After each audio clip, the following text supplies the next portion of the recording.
Welcome to the Restricted Handling Podcast. Let's dig in. Here's what's been going on in Russia in the last 24 hours. Yesterday, we talked about U.S.-Israel strikes on Iran and the ripple effects in the Gulf.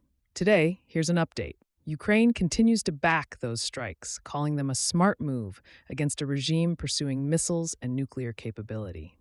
Kyiv is also reportedly offering expertise in drone defense to Gulf states in exchange for Patriot missile interceptors. That could help them protect energy infrastructure while maintaining pressure on Tehran.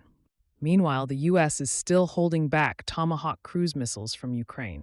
That gap matters, especially because Ukrainian drones, like the FP-5 Flamingo used against the Votkinsk machine-building plant, haven't been able to deliver a decisive knockout blow to Russian missile production. Now, let's shift to the maritime front. You might remember we flagged concerns about Russian shipping yesterday. Today, we have more concrete developments. The Russian LNG tanker Arctic Metagaz exploded and sank roughly 240 kilometers off the Libyan coast. Russia claims it was a Ukrainian naval drone strike from Libya.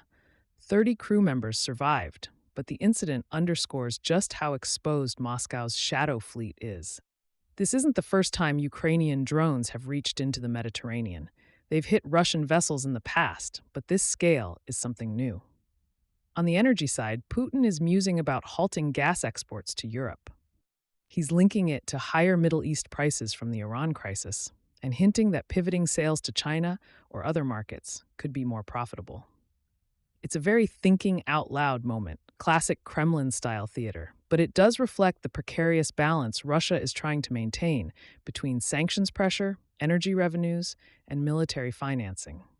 Meanwhile, Germany's intelligence service reported that Russia is hiding its real 2025 deficit, over 2.36 trillion rubles higher than officially stated.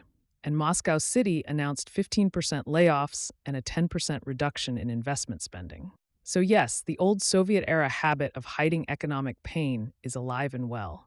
Just now it comes with Putin-era LED screens and Excel sheets. Speaking of historical echoes, Poland is now officially entering the nuclear conversation. President Karol Nawrocki publicly endorsed starting work on a domestic nuclear program, marking a shift from relying on NATO's nuclear sharing to exploring independent capability. Public support is strong, but cabinet opinion is mixed. From a U.S. perspective, this adds another layer of complexity to European nuclear posture, especially given Russia's recent reflexive control messaging aimed at France and the UK regarding their nuclear policy. Essentially, Poland wants to avoid being the next scene in a Bond movie where the villain has all the nukes. On the battlefield in Ukraine, Russian forces are still pushing in small increments across Donetsk, Kostiantynivka, Drushkivka, and Oleksandrivka. Most of these are limited infiltrations or minor territorial gains. In Kharkiv and Kupiansk, Russian units are relying on small infantry teams, artillery, and drone support, but logistics remain a headache. Ukrainian forces are holding their ground, advancing in Huliaipol and Oleksandrivka, and conducting mid-range strikes on Russian S-300 and S-400 radar systems and drone command nodes up to 65 kilometers behind the front. Their Sea Baby and Flamingo drones are providing serious reach for deep strikes. Think of it as a chess game, but with drones as knights flying 40 miles to disrupt the rooks and bishops. Russian drone operations continue to saturate Ukrainian skies. Overnight, March 3 to 4, Moscow launched 149 drones, primarily Shahed types, targeting energy and transport infrastructure in Dnipropetrovsk, Mykolaiv, Kharkiv, Sumy, and Kherson. Ukraine shot down 129 drones, but 19 managed to strike. First-person view drones are intercepting Ukrainian UAVs and supporting infiltration missions in Donetsk and Pokrovsk. And yes, there are elite units in play. The FSB's Vimpel unit engaging Ukraine's Alpha teams in Pokrovsk, a high-intensity matchup that almost deserves its own action sequence in a Hollywood thriller. In the intelligence sphere, Russian authorities detained a Ukrainian operative in Crimea for passing along troop positions and equipment details, which led to subsequent Ukrainian strikes. These ongoing operations highlight Ukraine's deep reach inside Russian-occupied areas. Meanwhile, Russia released 2 Hungarian-Ukrainian POWs after diplomatic intervention from Budapest, framing it as a goodwill gesture. though it's clearly a strategic signal to maintain influence over Hungary's energy imports and political alignment.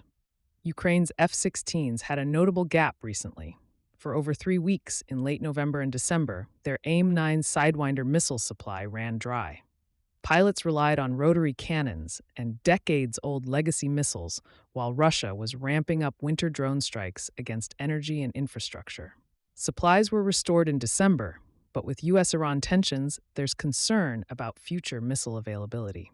The Prioritized Ukraine Requirements List, or PEARL, continues to be vital for keeping air defenses operational. On the energy front, the ripple effects of the Mediterranean tanker incident are significant. Russia is trying to exploit rising Middle East prices while balancing the loss of some European markets. Meanwhile, Ukrainian air defense continues to struggle against Russia's heavy drone and missile campaigns, which remain concentrated in tactical kill zones near front lines, but are increasingly targeting rail and energy infrastructure deeper in the rear. Finally, Russian internal pressures are mounting. Moscow City is trimming budgets and staff, the Kremlin is quietly shuffling finances, and the shadow fleet remains exposed. Add to that the optics of elite FSB units in Donbass and Ukrainian special operations in Crimea, and you have a scenario where Moscow's strategic picture is being challenged on multiple fronts simultaneously. Thanks for listening and being part of the RH community. Please take a moment to leave a 5-star review. If you want to see some changes, email us at info@restrictedhandling.com. We also publish a daily written intel brief on Substack, where you'll find even deeper coverage of Russia and China, along with insights on Iran, the Middle East, and the DPRK.